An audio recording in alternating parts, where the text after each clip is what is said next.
আসসালামু আলাইকুম। আজ পহেলা জুলাই 2024 রোজ বৃহস্পতিবার। তো অনেক দিন পর আজকে নতুন আরও একটা ভিডিও।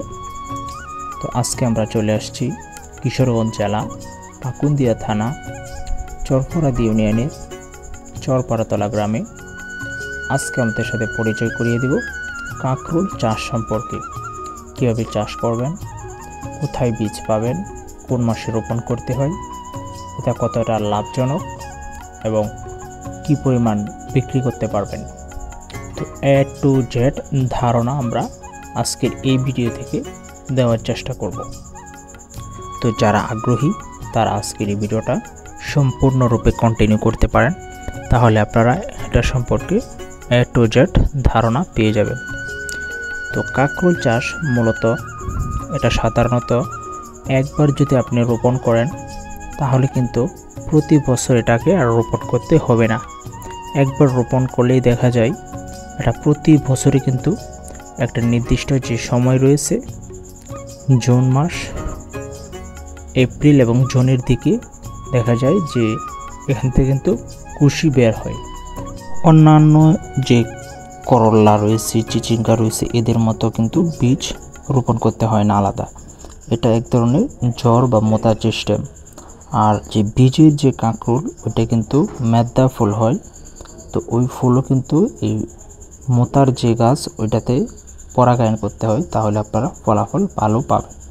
আর পরাগায়ন না করলে দেখা যায় যে আপনাদের ফলনটা একটু কম হবে, কিন্তু হবে।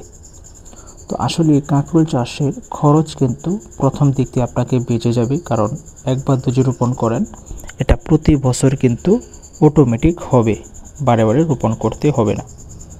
আর এই জাতটা সম্পর্কে আপনারা যদি বিস্তারিত জানতে চান, আমি কৃষক ভাইয়ের যে নাম্বারটা রয়েছে তো ওনার নাম্বারটা আমি দিয়ে দেব। তো আপনারা চাইলে ওনার সাথে যোগাযোগ করতে পারেন। যত প্রকার হেল্প প্রয়োজন ওনাকে ইনশাল্লাহ বলে আসছি যে সকল হেল্প আপনাকে করবে। কীভাবে রোপণ করবেন, চারা কীভাবে সংগ্রহ করবেন, কোন সময় কী করবেন। আর বর্তমান বাজার দর আপনারা আসলে যে আপনারা বাজারে যাওয়া আসা করেন অবশ্যই জানবেন। তো বর্তমান বাজার দর মনে হয় আজকে যে উনি মনে হয় 4 মণের মতো তুলছিল, তো ওনাকে জিজ্ঞেস করলে বলে আর কি 65 টাকা কেজি বিক্রি করছে। তো এটা আসলে টাইম এক এক সময় এক একটা হয়ে থাকে, 65-50 কাঁচামালের এটা কোনো নির্দিষ্ট দাম হয়ে থাকে না। তো আসলে কাঁকরোল একটা লাভজনক ফসল বলা যেতে পারে, প্রচুর পরিমাণে ফলন হয় কিন্তু। আর এটা কিন্তু মানে অতিরিক্ত চারার প্রয়োজনও হয় না। আপনার ক্ষেত যত পরিমাণে কম গাছ থাকবে, পাতলা থাকবে, ঘন না হবে, আপনাকে আলো বাতাস লাগবে, তত পরিমাণে ফলন কিন্তু এটার মাধ্যমে ভালো হবে। কারণ আপনার গাছ যদি ক্ষেত অতিরিক্ত ভেদে যায়, ঝোপালো থাকে, তাহলে সেক্ষেত্রে আলো বাতাস কম হবে।